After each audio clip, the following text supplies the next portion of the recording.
Hello दोस्तों, welcome to our channel Umesh Sahu Abhyas academy के online classes पर आप सभी का स्वागत है। दोस्तों, मैं हूं उमेश साहू। डियर स्टूडेंट्स, हम लोग पिछले वीडियो लेक्चर्स में एसीएफ का जो एग्जाम होने वाला है उसके प्रश्न पत्र 2 के एनवायरनमेंट के सिलेबस और प्रीवियस ईयर क्वेश्चन को देखे थे। तो आज हम लोग बायोडाइवर्सिटी अर्थात जैव विविधता के बारे में कुछ मैं आप लोग को थ्योरिकल बताऊंगा और उसके बाद कुछ अपडेटेड टाइप के क्वेश्चन भी हम लोग सॉल्व करेंगे। बहुत स्कोरिंग सब्जेक्ट है दोस्तों, ध्यान से पढ़िएगा और पूरा वीडियो लेक्चर को आप लोग निरंतर देखते रहिएगा। तो चलिए स्टार्ट करते हैं। आज का वीडियो लेक्चर्स जैव विविधता पर आधारित है। तो और चलते हैं हमारे कंप्यूटर की स्क्रीन पर और आपके मोबाइल के स्क्रीन पर। जी हाँ दोस्तों, डियर स्टूडेंट्स, आइए देखते हैं जैव विविधता क्या है अर्थात बायोडाइवर्सिटी। जैव विविधता का अर्थ पृथ्वी पर पाए जाने वाले जीवों की विविधता से है, अर्थात किसी निश्चित भौगोलिक क्षेत्र में पाए जाने वाले जीवों एवं वनस्पतियों की संख्या एवं प्रकारों को जैव विविधता माना जाता है। डियर स्टूडेंट्स, जैव विविधता का डेफिनेशन को ध्यान से देखना है, क्योंकि कभी कभी ऑब्जेक्टिव में डायरेक्ट पूछ देता है कि जैव विविधता की परिभाषा क्या है। 1992 में रियो डी जेनेरियो में आयोजित पृथ्वी सम्मेलन में जैव विविधता की मानक परिभाषा के अनुसार जैव विविधता समस्त स्रोतों यथा अंतर क्षेत्रीय, स्थलीय, सागरीय एवं अन्य जलीय पारिस्थितिकी तंत्रों के जीवों के मध्य अंतर और साथ ही उन सभी पारिस्थितिकी समूह जिनके ये भाग हैं में पाई जाने वाली विविधताएं हैं। इसमें एक प्रजाति के अंदर पाई जाने वाली विविधता, विभिन्न जातियों के मध्य विविधता तथा पारिस्थितिकीय विविधता सम्मिलित हैं। आइए देखते हैं अब अंतर्राष्ट्रीय जैव विविधता का उद्देश्य क्या है। अंतर्राष्ट्रीय जैव विविधता का उद्देश्य ऐसे पर्यावरण का निर्माण करना है जो जैव विविधता में समृद्ध, टिकाऊ एवं आर्थिक गतिविधियों हेतु अवसर प्रदान कर सके। इसमें विशेष तौर पर वनों की सुरक्षा, संस्कृति, जीवन के कला, शिल्प, संगीत, वस्त्र, भोजन, औषधि, पौधों का महत्व आदि को प्रदर्शित करके जैव विविधता के महत्व और उसके न होने पर होने वाले खतरों के बारे में जागरूक करना है। जैव विविधता क्या है, थोड़ा और डेफिनेशन देख लेते हैं। जैव विविधता दो शब्द बायो व डाइवर्सिटी के मेल से बना है। बायो का अर्थ है जैव तथा डाइवर्सिटी का अर्थ है विविधता, अर्थात किसी निश्चित भौगोलिक क्षेत्र में पाए जाने वाले जीवों की संख्या व उनकी विविधता को जैव विविधता कहते हैं। अब आती है बात हॉट स्पॉट की।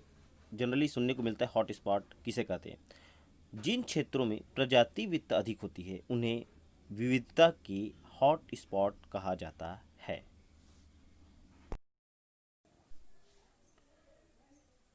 आइए अब समझते हैं डियर स्टूडेंट्स, जैव विविधता को किन 3 स्तरों पर समझा जा सकता है। जैव विविधता को निम्नलिखित 3 स्तरों पर समझा जा सकता है। पहला है जेनेटिक बायोडाइवर्सिटी, दूसरा स्पीसीज बायोडाइवर्सिटी और तीसरा है इकोसिस्टम डाइवर्सिटी। तो सबसे पहले बात करेंगे अनुवांशिक विविधता। अनुवांशिक जैव विविधता में किसी प्रजाति के जीवों का वर्णन किया जाता है। जीवन निर्माण के लिए जीन एक मूलभूत इकाई है।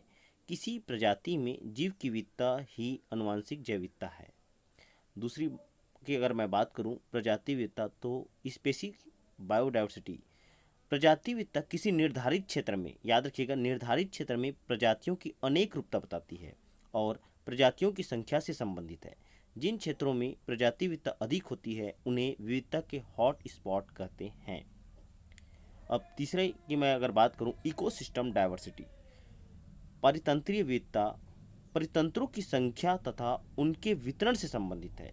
परितंत्रीय प्रक्रियाएं, आवास तथा स्थानों की भिन्नता ही पारितंत्रीय विविधता बनाते हैं। तो यह 3 स्तर था। आइए देखते हैं डियर स्टूडेंट्स, अब भारत में जैव विविधता के हॉट स्पॉट। ऐसा biodiversity hot spots in India. ऐसा क्षेत्र जहां पर बहुत अधिक जैव विविधता होती है, वहां पर विलुप्ति की कगार पर पहुंचने वाले दुर्बल प्रजातियों की अधिकता होती है। बायोडाइवर्सिटी हॉट स्पॉट कहलाते हैं। इसकी अवधारणा सर्वप्रथम 1981 में नॉर्मन न्यूमर्स ने प्रस्तुत की थी। दोस्तों, बहुत इंपॉर्टेंट क्वेश्चन है। बायोडाइवर्सिटी हॉट स्पॉट की अवधारणा सर्वप्रथम 1981 में नॉर्मन न्यूमर्स ने प्रस्तुत की थी। विश्व में कुल 25 हॉट स्पॉट क्षेत्र हैं। अब देखते हैं भारत में 2 प्रमुख हॉट स्पॉट, एक है पूर्वी हिमालय तथा पश्चिमी घाट। दोनों बहुत इंपॉर्टेंट है दोस्तों।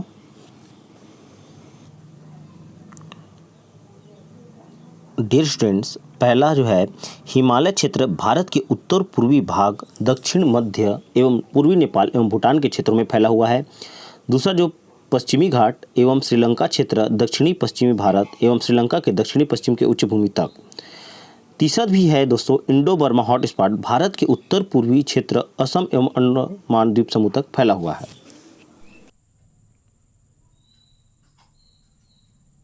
भारत का सबसे बड़ा हॉटस्पॉट इंडो बर्मा सीमा है। भारत का सबसे छोटा हॉटस्पॉट पश्चिमी घाट। सर्वाधिक मानव जनसंख्या घनत्व पश्चिमी घाट में है।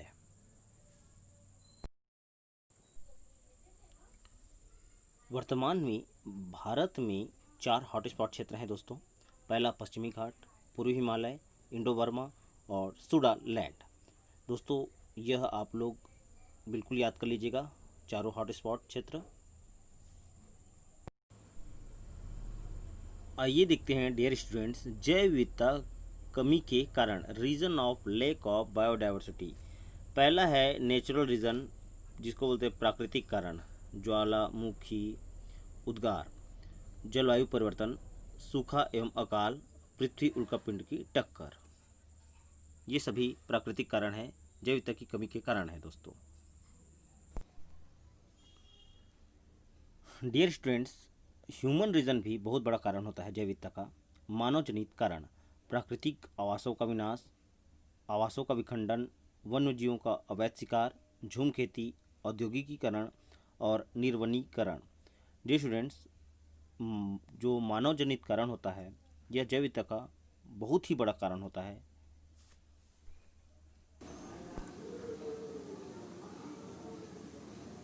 आगे देखते हैं दोस्तों, आवास विनाश जैव विविधता का सबसे मुख्य कारण होता है। विदेशी जातियों के प्रवेश से जैव विविधता का क्षय होता है। यह स्थानिक प्रजातियों को नष्ट कर देते हैं, जैसे अमेरिका के गेहूं के साथ आयातित गाजर घास, मैक्सिको में लाया गया लैंटाना कमारा। कीटनाशक और ग्लोबल वार्मिंग भी जैव विविधता का नष्ट होने का कारण है। भारत का सबसे बड़ा वानस्पतिक उद्यान श्री वेंकटेश्वर तिरुपर है। चलिए दोस्तों, अब जानते हैं कि अंतर्राष्ट्रीय जैव विविधता दिवस कब मनाया जाता है। संयुक्त राष्ट्र संघ ने 22 मई को जैव विविधता के मुद्दों के बारे में समझ और जागरूकता बढ़ाने के लिए अंतर्राष्ट्रीय जैव विविधता दिवस की घोषणा की है। जैव विविधता अभिसमय कन्वेंशन ऑन बायोलॉजिकल डाइवर्सिटी, जिसको CBT इसका शॉर्ट नेम है, के लागू होने के उपलक्ष्य में 1993 के अंत में संयुक्त राष्ट्र महासभा की दूसरी समिति द्वारा पहली बार 29 दिसंबर को जैव विविधता के अंतर्राष्ट्रीय दिवस के रूप में नामित किया गया था। बहुत ही इंपॉर्टेंट क्वेश्चन है दोस्तों, जैव विविधता दिवस कब मनाया जाता है? अगर आएगा क्वेश्चन तो 22 मई आप लोग को ऑब्जेक्टिव में लगाना है। डियर स्टूडेंट्स, 2019 और 2020 के अंतर्राष्ट्रीय जैव विविधता दिवस के थीम के बारे में भी जान लेते हैं। अंतर्राष्ट्रीय जैव विविधता दिवस 22 मई का थीम जो है वह है हमारी जैव विविधता, हमारा खाद्य एवं हमारा स्वास्थ्य। दोस्तों इसके थीम को आप लोग ध्यान से देख लीजिए, हमारी जैव विविधता, हमारा खाद्य एवं हमारा स्वास्थ्य। International day for biological diversity 2019 का जो थीम है वह है our biodiversity, our food, our health. बहुत ही ध्यान से आप इसको ध्यान से देख लीजिएगा दोस्तों। आइए दोस्तों, अब देखते हैं अंतर्राष्ट्रीय जैविक विविधता दिवस 2020 का थीम। 22 मई 2020 को international day for biological diversity का जो थीम है आवर सॉल्यूशन और इन नेचर। डियर स्टूडेंट्स, इस वर्ष यह दिवस हमारा समाधान प्रकृति में है, आवर सॉल्यूशन और इन नेचर थीम के साथ मनाया गया। यह थीम प्रकृति के साथ सौहार्दता में जीवन का भविष्य के निर्माण के लिए सभी स्तरों पर एक साथ काम करने की महत्ता पर बल देता है। कोविड-19 पैंडेमिक की वजह से इस वर्ष के सारे आयोजन ऑनलाइन आयोजित किए गए। जी हाँ दोस्तों, थीम याद रख लीजिएगा दोनों वर्षों का।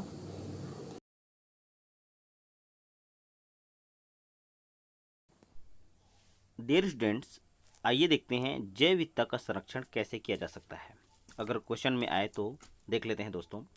संकटग्रस्त प्रजातियों का संग्रहण करके, शिकार पर प्रतिबंध को प्रभावशाली ढंग से लागू करके, सुरक्षित वन क्षेत्र विकसित करके तथा वनों का विनाश को रोककर व खनन कार्य पर रोक लगाकर जैव विविधता का संरक्षण किया जा सकता है।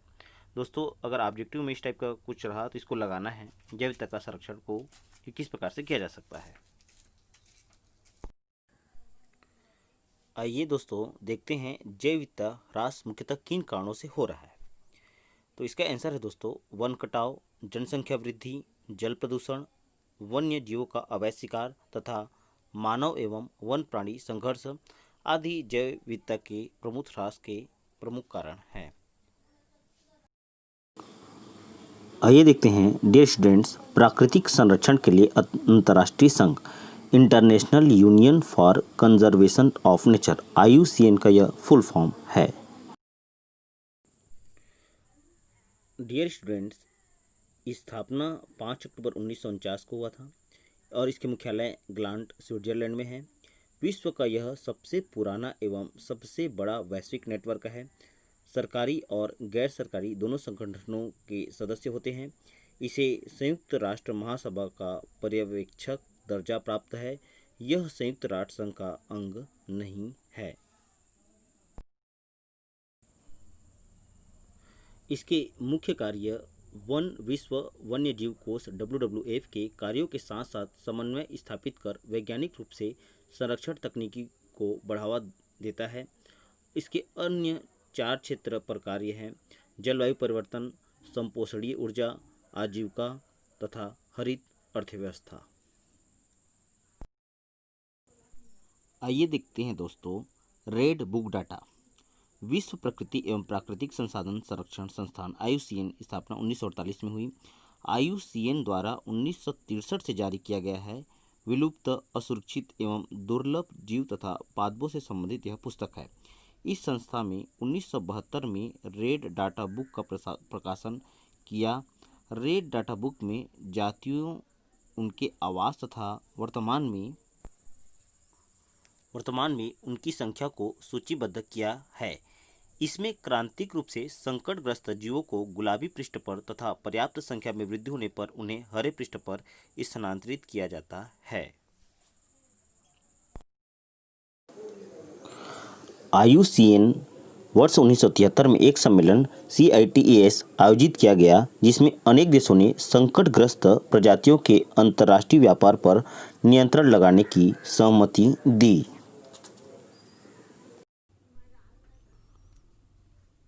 IUCN ने विश्व की जीव प्रजातियों को संरक्षण की दृष्टि से 5 वर्गों में बांटा है। पहला है विलुप्त प्रजाति, संकटग्रस्त प्रजाति, अति संवेदनशील प्रजाति, दुर्लभ प्रजाति और अपर्याप्त रूप से ज्ञात प्रजाति। कुछ प्रमुख विलुप्त प्रजातियां देखते हैं: मैमथ, लाल पांडा, डोडो एशियाई चीता, डायनासोर, गुलाबी मस्तक वाली बतख। भारत में पर्यावरण, वन, जल व जैव विविधता कानूनों को एक ही दायरे में लाने के लिए 2 जून 2010 को राष्ट्रीय ग्रीन ट्रिब्यूनल का गठन किया गया। इसका मुख्यालय भोपाल में है। दोस्तों, बहुत इंपॉर्टेंट क्वेश्चंस हैं, ध्यान से देख लीजिएगा। 2 जून 2010 को गठन किया गया। नदी सुरक्षा के लिए बायो मॉनिटरिंग ट्रल की संज्ञा। बिहार सरकार ने 5 अक्टूबर को नेशनल डॉल्फिन डे मनाने का निर्णय किया। संयुक्त राष्ट्र संघ ने 2007 को डॉल्फिन वर्ष घोषित किया था। आइए देखते हैं डियर स्टूडेंट्स, गंगा डॉल्फिन। वैज्ञानिक नाम है प्लैटिनिस्का गंगेटिका है। यह मछली नहीं है अपितु स्तनधारी जीव है। 5 अक्टूबर 2009 को राष्ट्रीय जलीय जीव घोषित किया गया। गंगा का टाइगर भी कहा जाता है। ग्रहण शक्ति अत्यंत तीव्र होने के कारण इसे सन ऑफ रिवर कहा जाता है। देश का पहला डॉल्फिन रिजर्व हुगली में स्थापित किया गया था। डॉल्फिन अनुसंधान केंद्र पटना में है। तो यह भी इम्पोर्टेंट क्वेश्चन हो सकता है दोस्तों, आप इसको ध्यान से पढ़ लीजिएगा। आइए दोस्तों अब देखते हैं वन्य जीव संरक्षण अधिनियम 1972, wild life conservation act of 1972। वन्य जीव संरक्षण अधिनियम 1972 के अधीन 3 प्रकार के जैव भौगोलिक क्षेत्रों का गठन किया गया।